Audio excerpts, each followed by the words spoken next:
What's up, YouTube? This is FJ, and I'm doing this live stream. Hopefully it won't take too long, but I was inspired. I randomly get random inspirations throughout the week, and that's what really brings me on to make content for YouTube or Twitch or Instagram, and I go with it.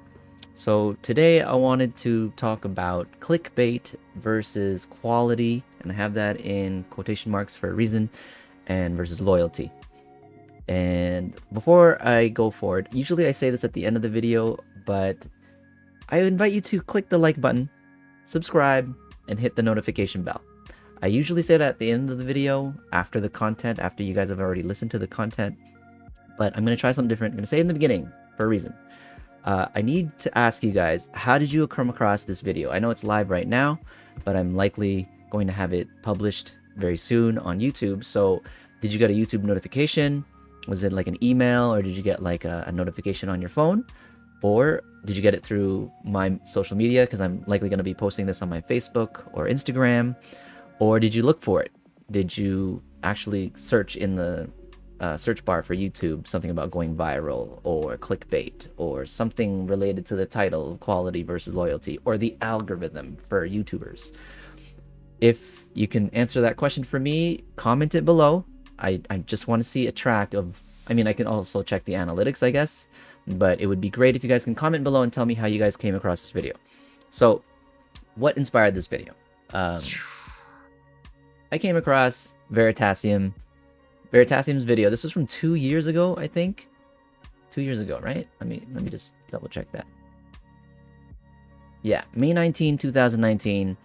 And I mean, I've been a fan of Veritasium for, I'd say, I discovered them really, I discovered him during COVID, really, like when I started watching more of his videos, and it finally brought me to subscribe.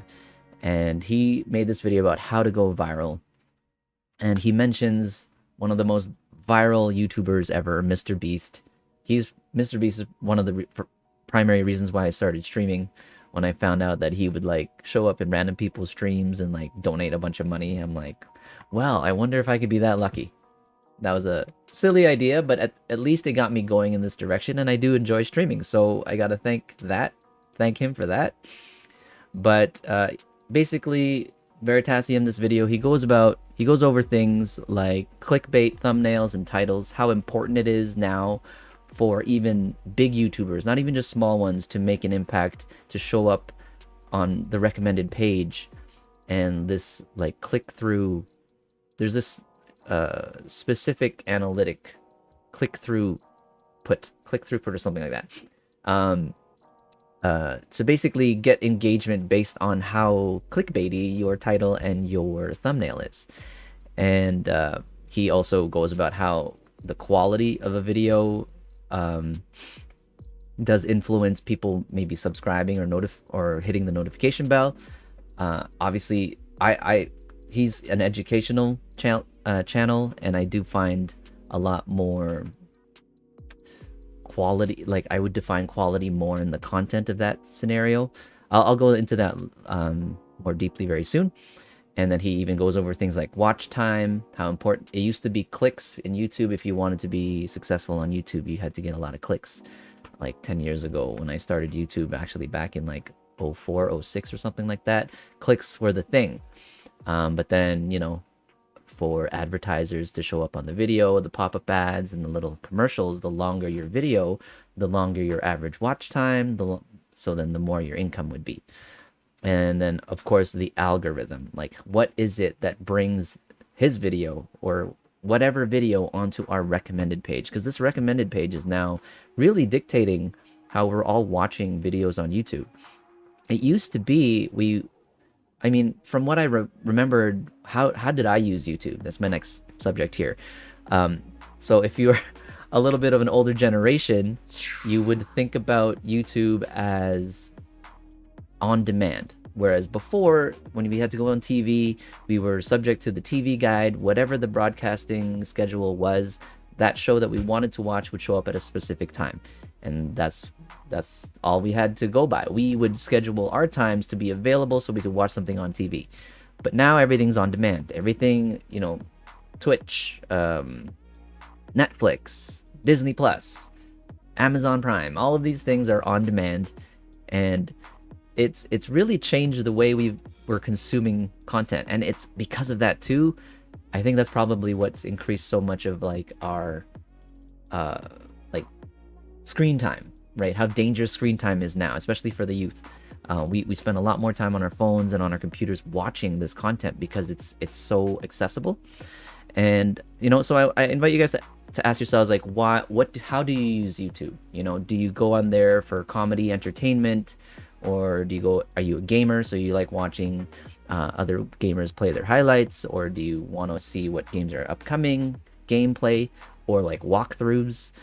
Do you like reviews, product reviews, movie reviews, music reviews, reactions, all those things?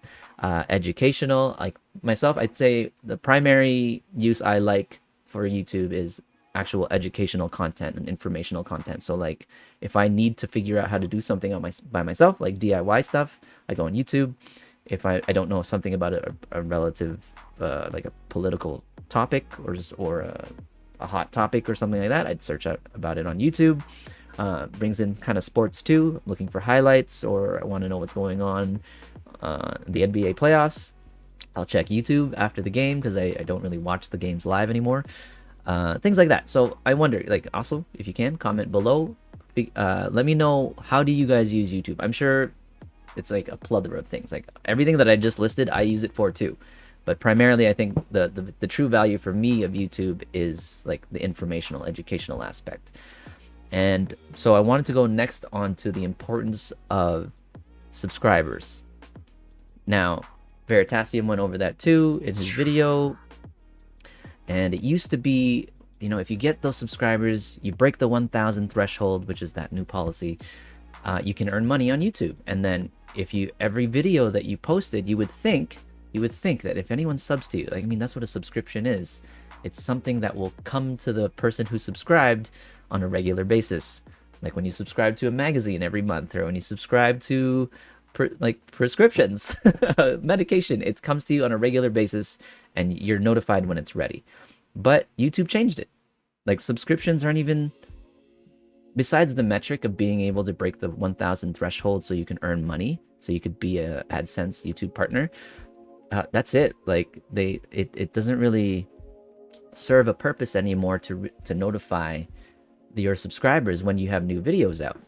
So that's when they introduced the notification bell. So what's the whole point then? Like why have that extra metric? And I think it's because they figured out, and this is the dark side of YouTube, is like everyone's gonna figure out a way to, you know, try to make the most of a platform like YouTube. It's a wonderful platform. It's just think about how much content is on there, uploaded like every second, every minute. And it's free. It's a free platform for people to share content like this. And we got to be thankful for that. And of course, there's got to think about the advertising model for them to be able to keep the platform free for all of us users and content creators. But it gets dark because then people figure out a way to manipulate and to take advantage of this platform. So, you know, there's a lot of channels that came up, figured out the whole clickbait hot topic thing, and they've figured out a way to make too much money off really poor content, like really just utilizing the title and the thumbnails so that even like a younger audience, like children, are clicking these videos, have nothing to do with the actual like clickbait or title, but it's enough for these kids to click them, and that's, I think, YouTube's response with their policy change when they finally decided, you know what, we'll do a minimum 1,000 subscriber threshold, and then we'll do a minimum watch time. I think it's like 1,000 hours within a year to make sure that these videos that are pumping out all this clickbait aren't just getting income and like ad revenue because of the clickbait and without actually providing content and like information or anything valuable to the audience. So I agree with that. The only problem is, at the time, before this whole thing was introduced, I was trying to think in terms of what would my subscribers want. For someone like me on YouTube, I am a multi-subject interest channel. it's more so just a bunch of things that I like to do, or a bunch of things I find important that I want to share with the world. So I thought, you know, I like my main channel. When I first started, I was a dancer, hip-hop choreography. I liked singing. And then I got really into snowboarding. You guys probably know me more from the snowboarding channel now, because that one's the one that kind of blew up. At the time, also, I think it blew up too because snowboarding was becoming more of a thing. People were jumping on the bandwagon. It was becoming more, I guess, accessible and affordable. And then, you know, just talking about like my personal values and like things about my life. So I started a separate dance channel, a music channel, a vlog channel, and the snowboarding channel. And I thought this would be kind to my subscribers so that they would only see the content that they want to see. Like if they subscribe to snow, they're only going to see snowboarding stuff. If they subscribe to music, they'll only see my musical covers and so on and so forth. Dance, and the vlog is like this kind of stuff. But then when they introduced the new policy, all those people that, you know, came from my main FJ5 channel subscribed to the smaller channels. I didn't break the 1,000 threshold because I broke them up, trying to be kind to my subscribers, and then it bit me in the butt. So I got demonetized on my smaller channels, unfortunately. So now I mean, not forced, but technically yes, I'm now just using FJ5 for everything not snowboarding related. So snow, I broke 1,000. FJ5, I broke 1,000. Still though, I mean, I'm still getting the clicks on my other channels though, because of the videos that I put on there that, you know, people found quality. It's still getting clicks, like my credit card one on my vlog one. I wish I would be, you know, gaining some revenue from that specific video, but I can't move it over to this channel. Anyway, I digress. I digest. That policy change really took a hit for me in terms of my ad revenue on YouTube, but it doesn't mean I'm going to stop putting up content, because I like this platform. I like sharing with you guys. So I want to move now from this whole clickbait, a catchy title, catchy thumbnail. You know, Mr. Beast, he's developed his following not because of, I mean, I'm sure he's probably figured out some really like good quality clickbait titles and thumbnails, and he even gave Veritasium, like he even gave him some suggestions on what title and what thumbnails to use for his video. So I want to go on next after clickbait, which is really important still in YouTube, unfortunately, is quality. And there's different kind of categories of quality that I've come across in YouTube. So the first one, which I thought was more important, because I've tried to put emphasis on that on my channel as well, is visual quality. So like actual, like higher quality cameras, better lighting, you know, like I set up this whole room kind of as a Twitch YouTube streamer to see if it could be more engaging for audience. So, you know, 4K versus HD 1080p. Do you need the 60 frames per second? All that stuff, like high quality red cameras, you know, like a DSLR, better quality audio. It makes a difference, but I wonder if it makes a huge difference. And I question that because look at MKBHD. Love that guy's channel. Love what he stands for. He's got probably the best quality on YouTube, visual wise. And, you know, on par with Unbox Therapy. Same with Casey Neistat, Peter McKinnon. These are just some of the bigger YouTube channels that I know of, that I've come across, that I respect very, very much in terms of like video quality. Even Jared Polin, Frono's Photo, Julie Nolke. Hot new YouTuber based on from last year because of the whole COVID thing. She made some relevant content. She's funny. You know, she's blown up in the last year, which is I'm very happy for her, of course. And you've seen with that, with, you know, with more revenue and more success that you have on YouTube, you have access obviously to better quality videos. You do like collaborations. So like Peter McKinnon and Julie Nolke did something together, and they, you know, you could tell Julie's channel from ago, like her audio and her video quality, like level, like I think I don't know if she's doing 4K, but you could tell she's using like a 4K camera, DSLR now, and better microphone and better audio levels. It makes a difference. But then I want to go on to the next category of quality, which I think is more important, is content quality. So how satisfied are you after you watch that video, or while you're watching the video? Satisfaction. Veritasium talked about that too in his video.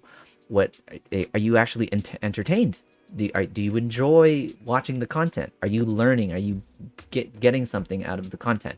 And I think that, I still think, trumps everything else, content quality. But the problem is being seen, like getting in front of everyone else so that your video gets seen before someone else's. And that's hard.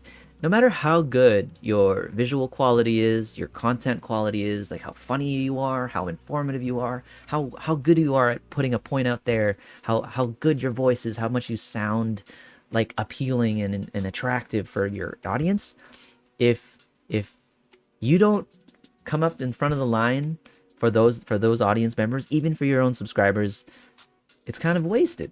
So then it brings me to my next definition or category of quality is relevance. Like, are people interested in what content you just produced? Like, I'm gonna go back to Julie Noki. She, like, everyone fell in love with her because of her future self talking to her past self regarding COVID, and it was very relevant at the time. I'm assuming that's why she came up on my recommended too. Obviously, she has other content which I've followed because I've subscribed. I'm a believer that she produces quality content. Unbox Therapy, MKBHD, they're relevant because they're always doing the newest, latest tech. So like whatever's new and introduced in media, obviously those companies are pushing those products out. They're gonna be in your face. The new Samsung phone, the new Apple iPhone, and all these new gear. It's relevant now for MKBHD and Unbox Therapy to do videos like that. And personal, in like your own personal interest in what you want to know about on YouTube. So that's, I think, has to be combined with content quality, because your personal curiosity is leading you to actually go into the search bar and click that and like look for that. I have to admit too, I fall subject to this whole recommended page, and I don't like it. I don't know if I like it because it's what kind of leads you down that rabbit hole on YouTube when you start clicking things, and you just sort of like TikTok or Instagram. Like now Instagram's using kind of that TikTok mechanism of live reels and like 10 to 20 seconds of something. And if you with TikTok, it's genius. If you click the back button in TikTok, you think you're going to exit, but what it does is it actually loads the next video up, and you have to actually double tap back to get out of TikTok. That little one mechanism, I don't know if I want to see that, but if Instagram were to implement that, I wonder if it's patented. It's probably patented, but if Instagram were to implement that, LinkedIn, Facebook, Twitch, Twitter, I bet you engagement's going to go up just a little bit more. It's going to keep audience attention just a little bit more. I don't know if that's a good thing. But anyway, I digress again about that. I do think quality is what it should be all about, and like content quality. Relevance is subjective because obviously you have different audience who might be interested in different things. But if you are, let's say, a multiple theme channel like myself, who just puts up whatever, anything that I'm interested in or anything that I believe in or that I want to help and reach out and help people with, I'm not going to have like a category or a theme or like a very niche or specific audience. I'm just basically trying to cater to everyone when it's convenient for them or when it's relevant to them. So yeah, Veritasium, I love science-based stuff. And that brings me on, guys, to the next and final subject of this video is loyalty. And that's, I want to go into loyalty a little bit more and talk about the trust factor on YouTube. So I am not I don't subscribe to a lot of channels on YouTube. I'm going to show you guys here real quick. Okay, so on my homepage on YouTube, here's my recommended.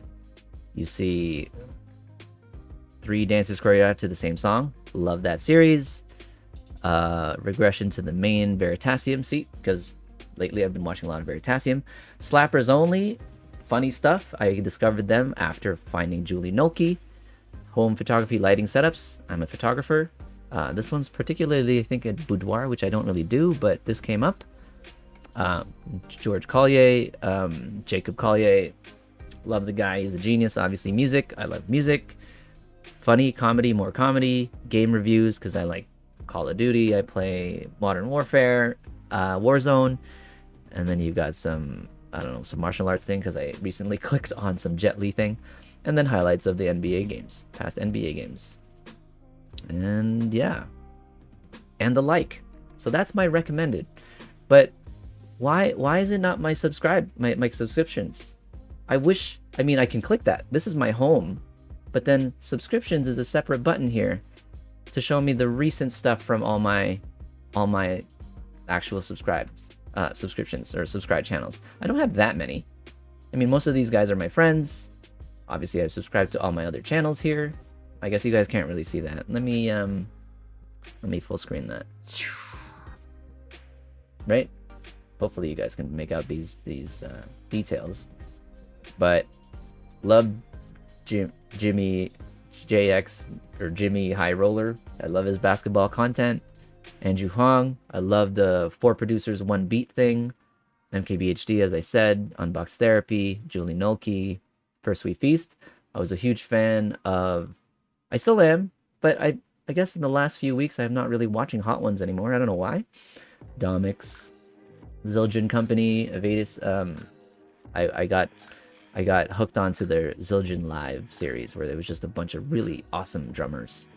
Anyway, these subscriptions with these little blue dots, and this is how I operate now. And I'm talking about loyalty here. And I'll tell you, the two channels, actually just one, guys. I do look forward to Julie's every Thursday. I watch hers every Thursday just because I find it entertaining. LTT, I was big on. Linus Tech Tips, I was big on when I was building a computer. MKBHD, I was just big on because he produces really high quality content. But again, if I'm not interested in the tech that he's reviewing, I'm not going to watch the video. Same with Unbox Therapy.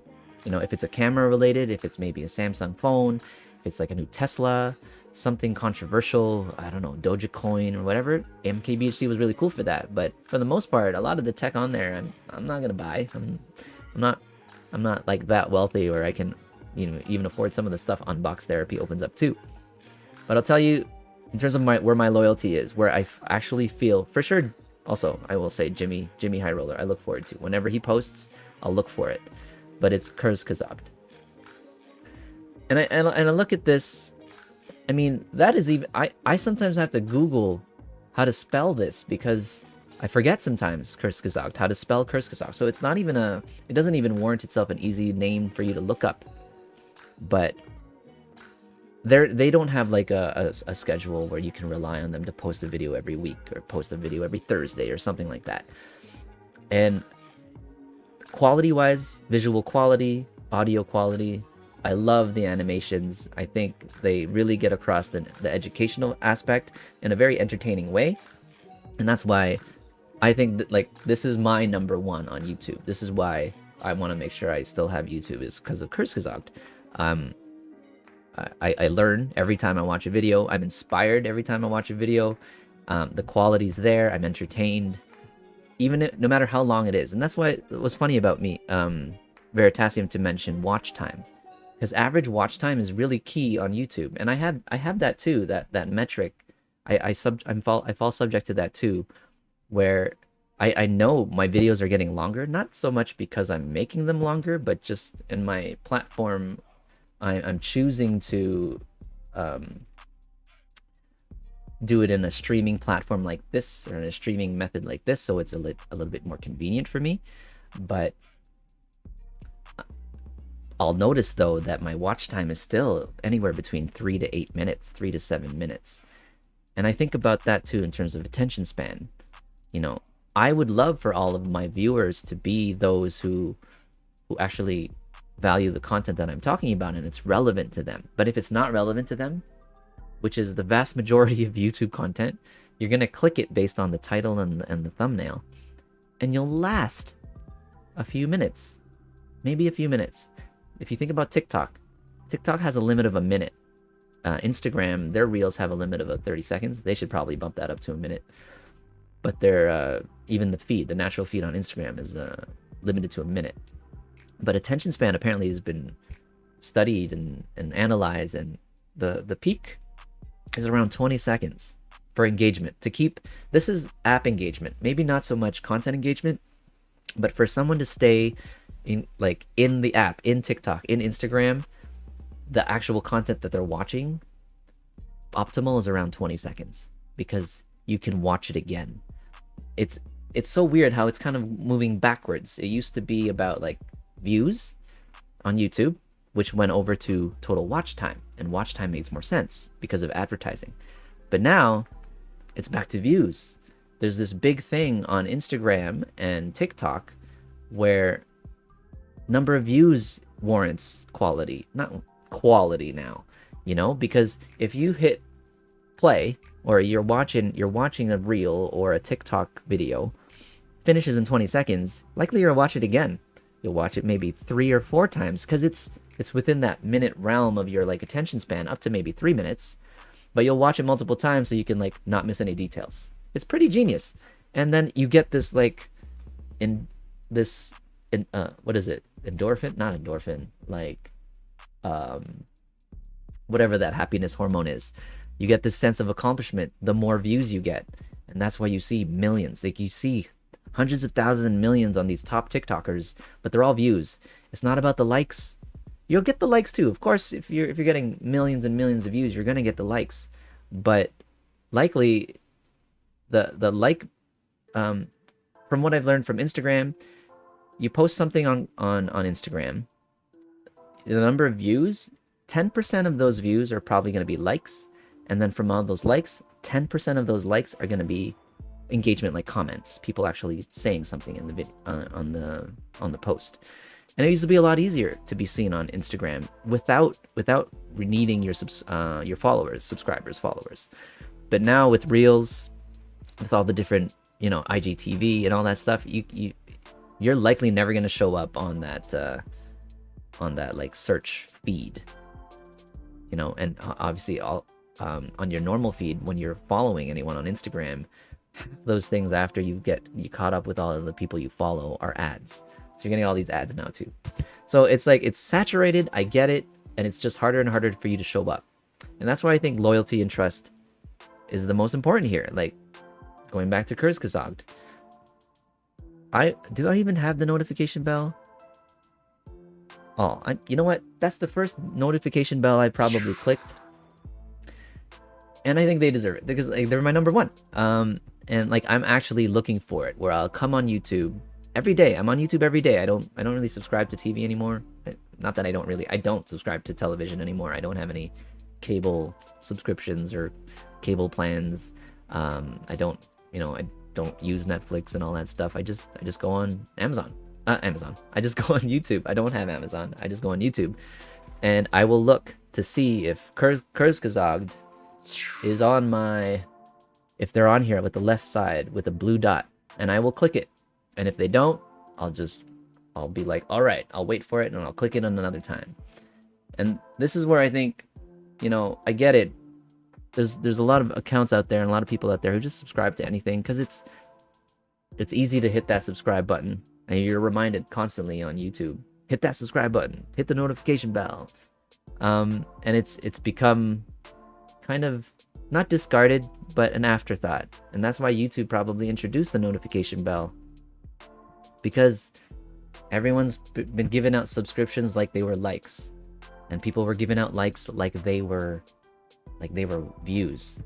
I don't know what it is. Maybe I'm old school, maybe I'm older, but I'll watch videos. I'll spend the time and I'll watch the entire video. Like Veritasium, 24-minute video about going viral, 28-minute video about science or, you know, vibrations and synchronization. I'll watch it because, I mean, they've already proven to me that they have quality content that I'm going to want to watch.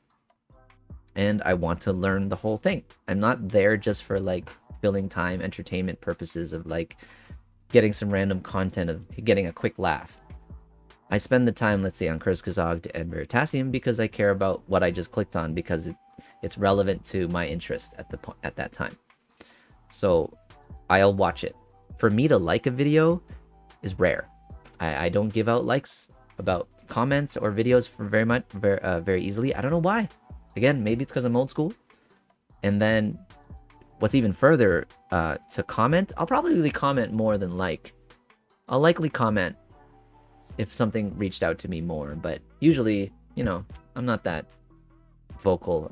I'll comment on videos where people comment on mine and I have to reply. Of course, that's a little bit different, but watching content and to bring me to the level of liking it and posting a comment, it's got to hit me pretty deep. Like, I have to be pretty inspired and motivated. So yeah, I think my loyalty and my trust in, let's say, Kurzgesagt, Jimmy High Roller, Julie Nolke, Veritasium, that's the kind of, I would love to have that kind of audience, or that kind of follower base, subscription base. And I probably don't, I don't have it. I might have had it back then, you know, 2000, whatever it was, 2014, when my snowboarding channel was a hit. Everyone wanted to learn how to snowboard, so I was really relevant. But nowadays, you know, it's okay. Like, if people aren't vibing or can't relate with the content I'm pumping out, that's okay. It's out there because I think at some point it might help someone. I post videos based on what I think is important for people to know if they want to know about it. It's not just me busting out weekly content or like daily content or even monthly content just for the sake of having a video out. You know, if something hit me inspirationally, emotional kind of response, which brought me enough inspiration to come on YouTube and post it like this. I had no plans to make this video today, guys. I had no plans in making a YouTube video in a while, besides the weekly podcast that we do on Thursdays. This one, I woke up from my bed, I just checked my phone, decided, you know, it's a chill morning. I went on YouTube and I came across Veritasium's How to Go Viral. And it related to me because I know over the last 3-4 years, my YouTube engagement has been dropping. My ad revenue has been dropping, you know, and that's when you have to start looking at other forms of revenue, maybe like donations via PayPal, donations via Patreon, pleds. I have those links in the description below too if you guys want to see them. I've yet to get any patrons. I've yet to get any donation or new followers on Patreon, and that's okay. Like, it's on there just in case anyone feels inspired to do, but I'm not pushing it because that's not what I'm here for. And I'm not knocking those people, like true YouTubers, true YouTube content creators. I do think I'm a YouTuber. I'm a YouTube content creator, but not in the level of those full-time, where it's their full-time, you know. This is I think building up to be a larger part of my workflow, but it's not like my bread and butter of like where my income comes from. Like, I'm a photographer, videographer. I do work like that. And this, obviously, having a YouTube channel has helped to use some of those skills and a lot of the equipment over for here, so they have better quality. Anyway, guys, that's 35 minutes. I did not think it was going to be 35 minutes, but hey, it's all about that watch time, right? Hopefully the average watch time for this video will be a little longer. But anyway, guys, again, thanks for watching. If you have any kind of like insight on what you think about where YouTube's heading, please comment down below, because I do think it comes down to the quality again. Visual quality I used to think was more important, but was very important, but I don't think it's nearly as important as content quality, and then of course relevance. If you want to stay kind of like profitable or like at least relatable on YouTube. I still use the platform because I like having the ability to reach out to the entire world if anyone from around the world happens to come across my video or looks for my video and it just makes sense to them. And I'm thankful for that. So thank you, YouTube. Thank you, Veritasium, for inspiring today's video. Thank you, Kurzgesagt, Jimmy High Roller, and Julie Nolke for producing content that I'm like regularly invested in, that I would actually look for and click. And, you know, it inspires me to continue being a YouTuber too. Have a great week, guys. Have a great summer. Still in this whole COVID thing, but I think we're finally breaking out. Hopefully soon. If you like this video, please click like, subscribe, hit the notification bell. If you don't, it's okay. Hopefully at some point someone's looking for this and it makes sense to them and it hits them. It hits them somewhere and maybe inspires them to do something like this. Alright guys, peace. Thanks for watching. And I'll see you guys in the next one.